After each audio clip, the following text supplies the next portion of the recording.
नमस्कार, बहुत स्वागत है आपका। हर खबर देख रहे हैं आप और मैं हूं आपके साथ शाहनवाज मिर्जा। हरियाणा के मुख्यमंत्री मनोहर लाल ने अंडर 17 विश्व कैंडिडेट चैंपियनशिप के 32 वर्ष के बाद स्वर्ण पदक जीतने वाले शख्स ने इतिहास रचा है और भारतीय पहलवान सूरज को सीएम ने बधाई भी दी और शुभकामनाएं दी है और साथ ही साथ ये भी कहा कि इस तरह से हरियाणा और देश का नाम आप रोशन करते रहें, जिससे भारत नहीं पूरी दुनिया में भारत का सिक्का चमकता रहे। खिलाड़ी दुनिया में भारत का नाम रोशन करते रहें और हमें आपके ऊपर गर्व है और आप इसी तरह से आगे काम करते रहें।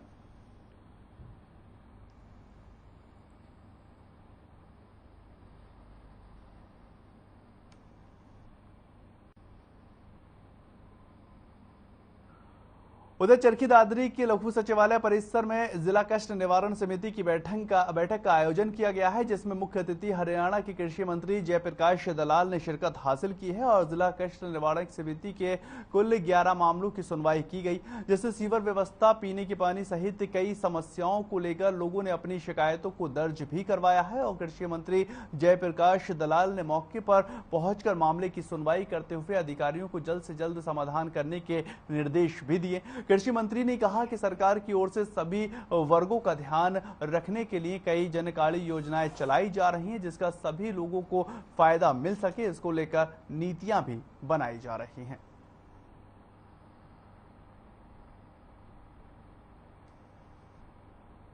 कृषि मंत्री जेपी दलाल ने शिरकत हासिल की और बैठक में 11 मामलों को जो है वो सुनवाई की। उन्होंने साफ तौर पर कहा कि अगर अफसर टाइम पर कार्रवाई करते हुए नजर आए तो कष्ट निवारण में इतने मामले नहीं आ पाएंगे और उन्होंने अफसरों को साफ तौर पर यह हिदायत दी है कि आप अपने स्तर पर भी मामलों का तुरंत निपटारा करें और लघु सचिव में पहुंचकर यहां पर मंत्री जी तमाम लोगों से मुखातिब होते हुए नजर आए और जिला कष्ट निवारण में मामलों को सुनने के बाद लोगों की समस्याओं का समाधान करते हुए भी दिखाई दिए।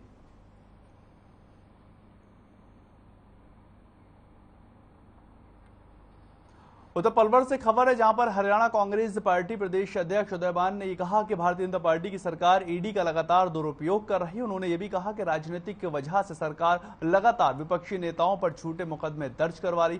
कांग्रेस पार्टी ने आरोप लगाया है कि कांग्रेस के शीर्ष नेता सोनिया गांधी और राहुल गांधी को बार बार ईडी दफ्तर बुलाकर परेशान किया जा रहा है, जिसको लेकर हरियाणा प्रदेश के सभी जिलों में कांग्रेस पार्टी के पदाधिकारी एवं कार्यकर्ता और आंदोलन करेंगे। हम राष्ट्रपिता महात्मा गांधी जी द्वारा दिखाए गए रास्ते पर चलकर सत्याग्रह कर आंदोलन किया जाएगा। पलवल के लघु सचिवालय में सत्याग्रह आंदोलन कर सरकार से कांग्रेस की ये मांग है कि सरकार जांच एजेंसियों का दुरुपयोग करना बंद कर दे। उन्होंने ये भी कहा कि भाजपा सरकार जनहित के मुद्दों से लोगों का ध्यान हटाना चाहती है। सरकार देश में बढ़ रही बेरोजगारी, महंगाई जैसे मुद्दों के ऊपर चर्चा ही नहीं करना चाहती और इन तमाम मुद्दों से ध्यान हटाकर ईडी और सीबीआई के चक्कर में सरकार डाले हुए है।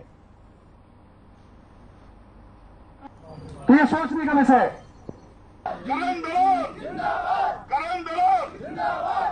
भूपेंद्र हुड्डा, सोनिया गांधी। भारतीय जनता पार्टी और मोदी सरकार जिस तरह से विपक्ष के पार्टियों के नेताओं को ईडी के माध्यम से, सीबीआई के माध्यम से और जो संवैधानिक संस्था हैं उनके माध्यम से जो डराना चाहती है, जो उनको दबाना चाहती है, उसके विरोध में आज जिस तरह से हमारी शीर्षस्थ नेता श्रीमती सोनिया गांधी जी को जो ईडी के ऑफिस में बार बार बुलाया जा रहा है, उससे पहले राहुल गांधी जी को 5 दिन लगातार बुलाया गया, 54 घंटे पूछताछ की गई। उसके विरोध में आज पूरे हिंदुस्तान के अंदर इस पार्टी के भाजपा के खिलाफ ये पूरी तरह से हमारा जो प्रदर्शन है या ये जो हमारा सत्याग्रह है, ये राष्ट्रपिता महात्मा गांधी जी के दिखाए हुए रास्ते पर आज ये सारे देश में हो रहा है। मगर आदेश ऊपर से आता है, हमें करना पड़ता है, तो युवाओं को जागने की जरूरत।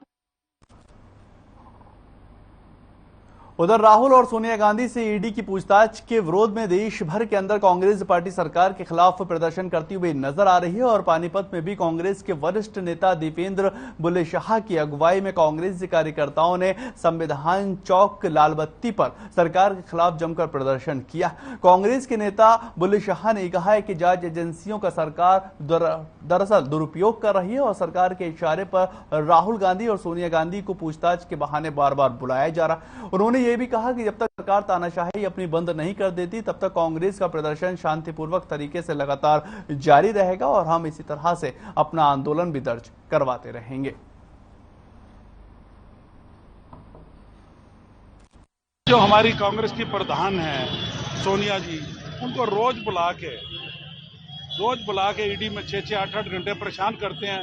उसके लिए ये शांतिपूर्वक प्रदर्शन कर रहे हैं।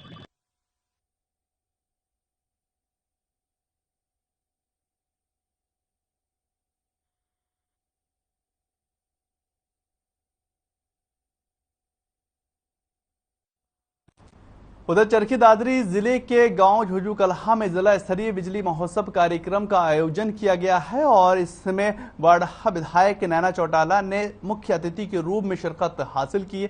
बिजली महोत्सव कार्यक्रम में स्कूली बच्चों के नुक्कड़ नाटक के माध्यम से लोगों को बिजली की बचत के बारे में जागरूक करने के लगातार प्रयास किए गए हैं और वहीं कार्यक्रम का संबोधित करते हुए विधायक नैना चौटाला ने यह बताया कि सरकार की तरफ से लोगों को बिजली की सुविधाएं उपलब्ध करवाने के लिए पूरे प्रयास लगातार किए जा रहे हैं। साथ ही उन्होंने ये भी बताया है कि सीएम मनोहर लाल की तरफ से दादरी रैली के दौरान कई करोड़ रुपए की सौगात दी गई है और जिलावासियों को दी जा रही है, जिससे पीने के पानी, सड़क और स्वास्थ्य सेवाओं को बेहतर बनाने में मदद मिलती हुई नजर आएगी। इन अवसर पर विधायक नैना चौटाला ने लोगों को जनसभाओं में सुनवाई की और अधिकारियों को जल्द समाधान करने के सख्त निर्देश भी दिए हैं।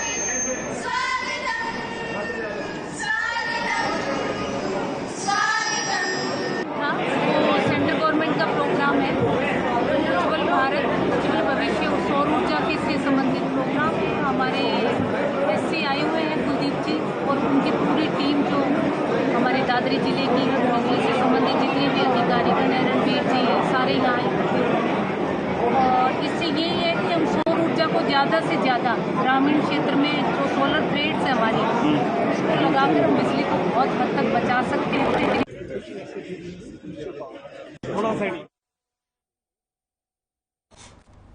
उधर खबर गुरुग्राम से आ रही है, जहां पर शहर के पौष इलाके में एक युवक की हत्या से हड़कंप मचता हुआ नजर आया है। मृतक युवक की गर्दन और शरीर के बाकी हिस्सों पर चोट के निशान भी बताए जा रहा है। मृतक की पहचान भूरा के तौर पर की जा चुकी है और युवक के सेक्टर 15 पार्ट 2 के खाली पड़ी कोठी में बीते 4 साल से चौकीदारी का काम कर रहा था और सूचना पर पहुंची पुलिस ने शव को कब्जे में लेकर मामले की तफ्तीश शुरू कर दी। आपको बताएं कि सीएम मनोहर लाल ने ई-बीट सिस्टम की शुरुआत कर स्मार्ट पुलिसिंग का दावा किया है और खुद पुलिस कमिश्नर ने इस बात का दावा किया है कि ई-बीट सिस्टम में तैनात कांस्टेबल सेक्टरों में खाली पड़े मकानों का पूरा डेटा ई-बीट सिस्टम पर अपलोड कर संवेदनशील इलाकों पर नजर रखने वाले।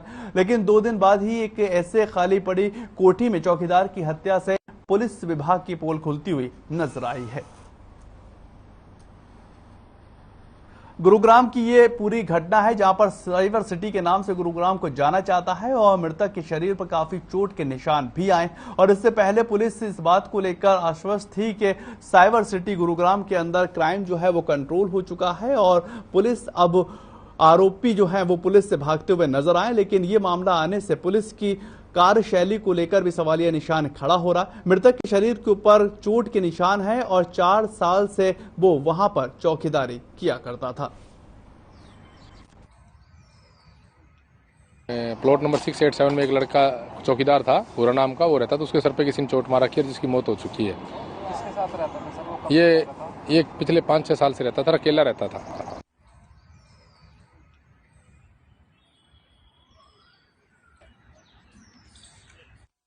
उधर कैथल के गांव में एक नई नवेली दुल्हन का नया मामला निकलकर सामने आया है, जहां पर दुल्हन ने सास ससुर और पति के खाने में नशीला पदार्थ मिलाकर उन्हें बेहोश कर दिया और फिर रुपए, मोबाइल, जेवर सहित कीमती सामान लेकर वहां से रफू चक्कर हो गए।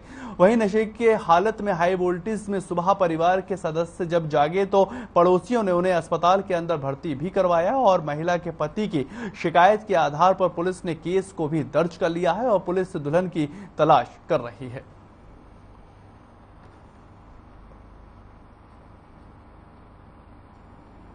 ये 25 तारीख को रामनिवास नौफ नफे सिंह बूढ़ा खड़ा है, उसने एक एप्लीकेशन दी है कि हम 10-12 दिन पहले कोई शीतल नाम की लड़की से उत्तराखंड में शादी करके आए थे, जो 10-12 दिन हमारे पास रही है। उसके बाद हम हमारे को खाने में कोई नशीली कोई ऐसी दवाई दे दी जिससे हम बेहोश हो गए, वो घर से चली गई। तो क्या कुछ लेके गई है वो? अभी तक उन्होंने वो कहा कि हम बताएंगे देख के, उन्होंने ऐसी चीज कोई वो नहीं दी है। तो एफआईआर में सोना वगैरह नहीं, एफआईआर में नहीं दिया कोई। उन्होंने कहा कि हम घर के सामान की तलाशी लेके जो चीज सामान लेंगे हम बता देंगे क्या लेंगे। उधर जुलाना में जेब कतरों के हौसले लगातार बुलंद होते हुए नजर आ रहे हैं। बेटी को पीलिए के लिए सामान खरीदने गए बुजुर्ग व्यक्ति की जब जेब कतरों ने 49,500 रुपए निकाल लिए और बुजुर्ग व्यक्ति ने बताया है कि वो जुलाना बस स्टैंड पर बस का इंतजार कर रहा था तो बस आते ही बस के अंदर चढ़ने लगा और उसी समय एक युवक ने उसकी जेब में से पैसे निकाले।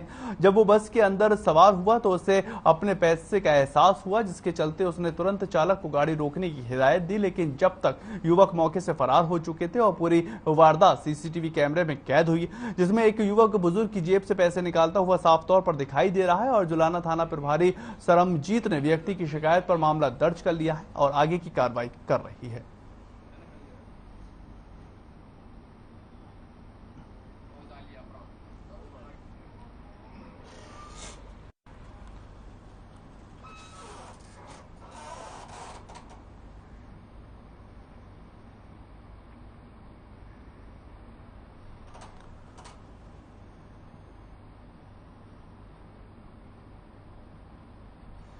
उधर अंबाला में सिलेंडर की गैस चोरी करके ब्लैक में बेचने का मामला निकलकर सामने आया है, जहां पर एक गिरोह का पर्दाफाश होता हुआ भी दिखाई दे रहा है। अंबाला का यह पूरा मामला है जहां पर सिलेंडर गैस की चोरी जो है वो होती हुई नजर आई। आपको बताएं कि सीआईडी अंबाला ने रेड कर 35 अवैध गैस सिलेंडरों के साथ 3 आरोपियों को भी पकड़ा है। दरअसल सीआईडी को गुप्त सूचना मिली थी कि अंबाला सिटी में खन प्लेस के निकट स्थित एक डेयरी में सिलेंडर से गैस चोरी करके ब्लैक में बेचा जा रहा। इसके बाद बुधवार को विशेष टीम गठित कर खाद्य एवं आपूर्ति विभाग के अधिकारियों के साथ टीम ने संयुक्त रूप से छापेमारी की और वहीं खाद्य आपूर्ति विभाग के इंस्पेक्टर विरमा देवी और इंस्पेक्टर भूपेंद्र सिंह ने मौके पर सिलेंडर की बारीकी से जांच की है और जांच में ये मामला सामने आया है कि आरोपी भरे सिलेंडरों को ब्लैक में बेचा करते थे और खाली सिलेंडरों को भरकर लगातार बेच रहे थे। टीम ने मौके से 35 सिलेंडर बरामद कर ली हैं और आगे की जांच कर रही है।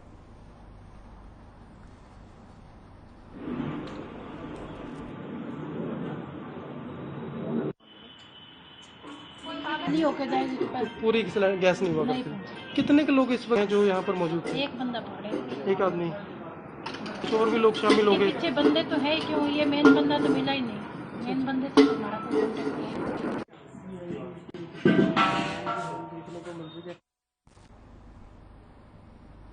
उधर कुरुक्षेत्र के अंदर प्रशासन ने सख्ती बरती है। कुरुक्षेत्र की जिला नगर आयुक्त ममता शर्मा सेक्टर 10 की सब्जी मंडी में औचक निरीक्षण के लिए पहुंची और पॉलिथीन का प्रयोग करने वाले सब्जी विक्रेताओं का चालान काटती हुई नजर आई। जिला नगर आयुक्त ने कहा कि सिंगल यूज प्लास्टिक का इस्तेमाल करने वालों के खिलाफ सख्त कार्रवाई की जाएगी। उन्होंने सिंगल यूज प्लास्टिक का इस्तेमाल करने पर 15,000 रुपए से लेकर 25,000 रुपए तक का चालान भी किया है।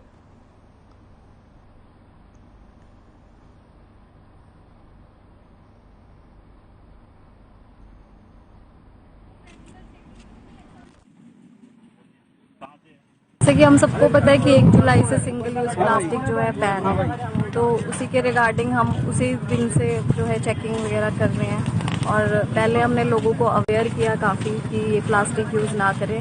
अब जब जो लोग फिर भी नहीं मान रहे हैं और प्लास्टिक यूज़ कर रहे हैं, सिंगल यूज़ प्लास्टिक यूज़ कर रहे हैं, उनका हमने चालान करना शुरू किया है। मंडियों में जो है सबसे ज़्यादा single use plastic polythene bag use होता है, इसलिए आज हमने मंडी की चेकिंग की है और हम रेगुलरली अब मंडियों की चेकिंग किया करते हैं।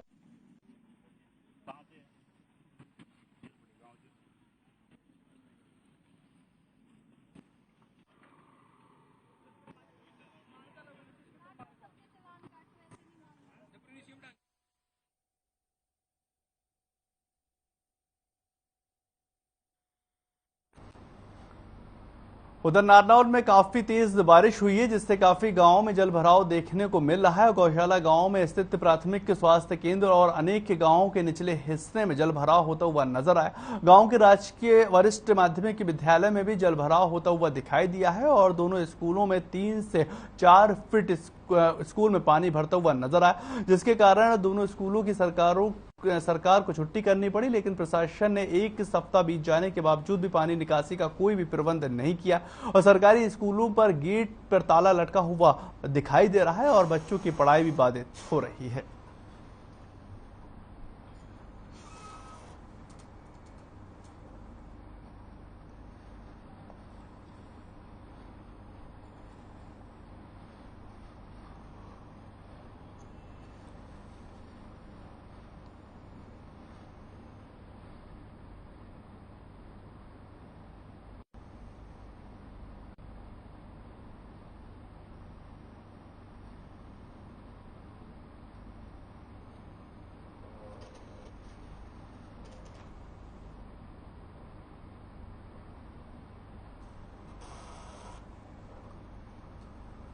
उधर अंबाला में मौसम का मिजाज एक बार फिर से बदल चुका है और मौसम के मिजाज के बदलने के बाद से ही लोगों को काफी राहत मिलती हुई नजर आई। लगातार पड़ रही भीषण गर्मी के बाद अंबाला में मूसलाधार बारिश हुई है, जिससे मौसम सुहाना भी हुआ है। वहीं बारिश से किसानों के चेहरे खिलते हुए नजर आ रहे हैं। किसानों का ये कहना है कि धान की फसल के लिए बारिश काफी फायदेमंद साबित होगी। हालांकि बारिश से शहर की गलियों में जलभराव की समस्याएं उत्पन्न हो रही, जिससे लोगों को भारी दिक्कतों का सामना करना पड़ रहा है। और बारिश ने एक बार फिर से प्रशासन के दावों की पोल खोलकर रख दी है, जिसमें बार बार ये कहा जाता है प्रशासन की तैयारियां पूरी हो चुकी हैं और जलभराव नहीं होगा।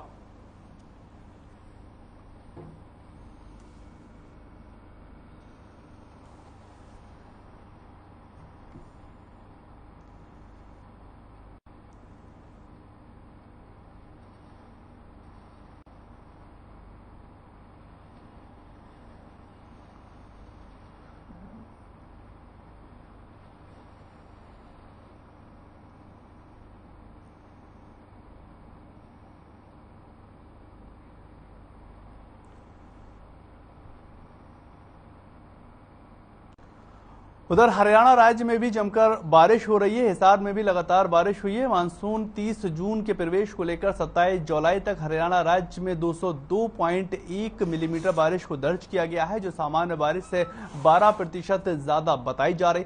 हरियाणा के 15 जिलों में सामान्य से ज्यादा बारिश हुई है, परंतु 7 जिलों में अब तक सामान्य से कम बारिश दर्ज की गई है, जिसमें सब में ज्यादा बारिश वाले जिले फतेहाबाद, कैथल और कुरुक्षेत्र के साथ पानीपत है और सब में कम बारिश वाले जिले की अगर बात की जाए तो फरीदाबाद, गुरुग्राम, नूंह, यमुनानगर, अंबाला और सोनीपत में दर्ज की गई है।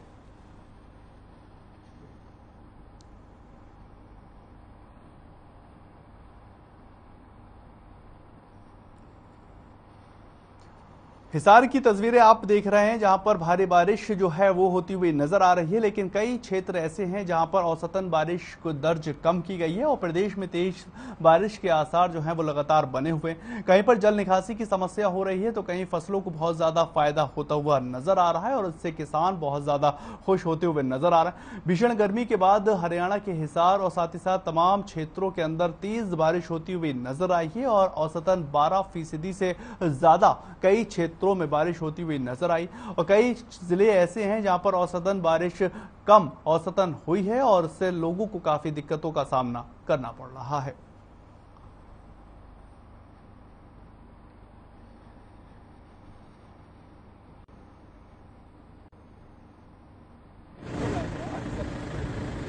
मानसून अभी एक्टिव है। 30 जून से मानसून हरियाणा प्रवेश किया था और वो लगातार बारिश हरियाणा में विभिन्न क्षेत्रों में कर रहा है। अभी मानसून पिछले 2-3 दिनों से मानसून में थोड़ी एक्टिविटी कम हुई है, क्योंकि जो मानसून ट्रफ है वो मध्य भारत के उसके जो ट्रफ रेखा है वो दक्षिण की ओर उसका झुकाव है।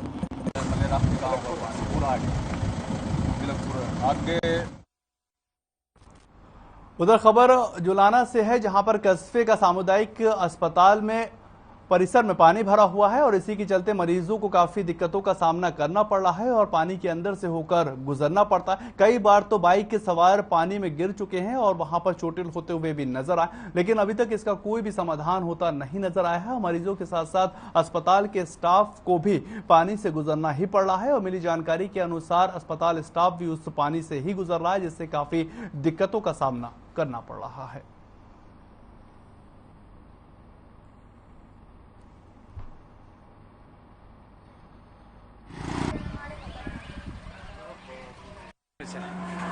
CHC के अंदर आते हुए मतलब लगभग तागड़ी के नजदीक पानी है। छोटे बच्चे और मरीजों को लेकर आने में या साधन लेकर आने में बीच रास्ते में बंद हो जाते हैं साधन, उनको धक्का के लाने में भी बहुत परेशानी हो रही है। हमने SMO जुलाना को इसते हैं अवगत करा पूरे स्टाफ की तरफ से, उनको एक मेमोरेंडम दिया है और हम लोगों से भी अपील करते हैं कि इस विषय में अपनी आवाज उठावें और प्रशासन तक शिकायत पहुँचाएं। करने के बाद समस्या मुद्दापन है और इसका कुछ स्थायी समाधान करवाएं। पानी का बरसाती पानी इतना ज्यादा भरा हुआ है कि गाड़ी भी अंदर गुस्सा में खत्म हो खड़ी हो सकती है और आने जाने मरीजों को बहुत बड़ा परेशानी का सामना करना पड़ रहा है। कई मरीज तो रास्ते में ही गिर जाते हैं, उनको अपना आप उठा के लेना पड़ता है। आज स्टाफ के जितने मेंबर्स हैं उनको बारिश की वजह से जो हॉस्पिटल के अंदर पानी भरा हुआ है, इसको लेकर सभी स्टाफ को परेशानी हो रही है, मरीजों को परेशानी हो रही है। इसके लिए ऊपर प्रशासन को अवगत करवा दिया गया है, 2-3 बार रिमाइंडर भी दे दिए गए हैं और यहाँ मार्केट कमेटी के सेक्रेटरी को भी 2-3 बार कह दिया है। तो उनका ये आश्वासन दिया है कि हम आज जो है पाइप का इंतजाम करेंगे। उधर खबर भिवानी से है, जहां पर संयुक्त किसान मोर्चा के आह्वान पर स्थानीय नेहरू पार्क में लोगों ने लघु सचिवालय पहुंचकर संयुक्त किसान मोर्चा बैनर तले किसानों ने अपनी मांगों को लेकर प्रदर्शन किया है और प्रदर्शन में कई मांगे जो है वो मांगी गई।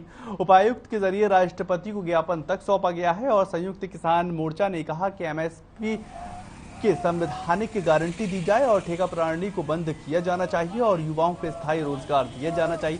और भी तमाम मांगों को लेकर संयुक्त किसान मोर्चा ने विरोध प्रदर्शन किया है और साथ ही साथ उन्होंने ये भी कहा कि आने वाली 31 तारीख को हम नेशनल हाईवे पर चक्का जाम करेंगे अगर हमारी मांगों को नहीं माना गया।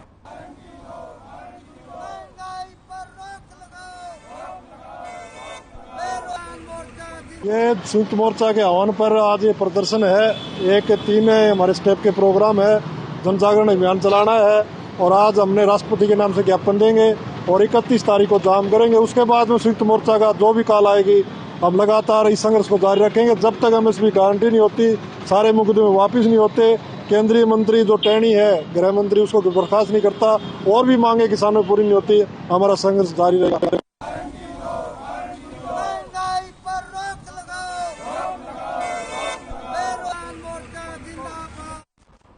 उधर खबर यमुनानगर से है, जहां पर बाड़ी माजरा इलाके में पानी निकासी को लेकर लोगों को लंबे समय से दिक्कतों का लगातार सामना करना पड़ रहा है। आपको बताएं कि सड़क के बीच पानी भरने से कई हादसे होते हुए भी नजर आए। इतना ही नहीं, बच्चों को स्कूल आने जाने में भी काफी परेशानियों का सामना ही करना पड़ रहा। वहीं नगर निगम और प्रशासनिक अधिकारियों को बार बार शिकायत देने के बावजूद भी इस समस्या का कोई भी समाधान होता हुआ धरातल पर दिखाई नहीं दे रहा, जिससे लोगों को काफी परेशानियों का सामना करना पड़ रहा है। और बुधवार को लोगों ने नगर निगम के मेयर मदन चौहान का रास्ता रोककर उनका घेराव किया और उसके खिलाफ जमकर नारेबाजी की। इस बीच निगम मेयर ने मौके पर पहुंचकर निगम के अधिकारियों को ही बुलवा लिया और इस समस्या का समाधान कर सख्त दिशा और निर्देश भी दिए हैं। के दिनों में यहाँ पानी इकट्ठा होता है, जब एक हमारी अमृत योजना आई है, बड़ी महत्वाकांक्षी कि किसी भी गली में सीवरेज की और पानी की समस्या न रहे। जब ये गलियाँ खुदी हैं तो उस टाइम ये गलियाँ मार के पड़ी है तो दिक्कत हम स्वाभाविक जाने में और बरसात में परेशानी हो रही है। अभी हम सारा ये नाले सफाई करा रहे हैं और इस सड़क के लिए हमने 78 लाख रुपए का PNR को पैसे दे दिए हैं। इसका टेंडर विदिन 10 डेज 15 डेज लगने वाला है और मुझे उम्मीद है 2-3 महीने के 4 महीने के अंदर सड़क बहुत बेहतरीन सड़क बनेगी। इसलिए लगा रहे हैं, इस पानी के लिए बच्चे रोज गिर रहे हैं, स्कूल के वापस जा रहे हैं। दो बच्चे दो आदमी रोज गिरते हैं रोड डेली। वो गटर बना हुआ है, वो गटर किस लिए बना है? बंदा गिरने के लिए बना हुआ है। तो यहाँ पर मेयर मदन चौहान जी भी पहुंचे, उन्होंने क्या आश्वासन दिया? कुछ नहीं कहा है, वैसे चले गए। चलिए फिलहाल इस बुलेटिन में इतना ही। ताज़ा खबरों के लिए आप लगातार बने रहें हर खबर के साथ।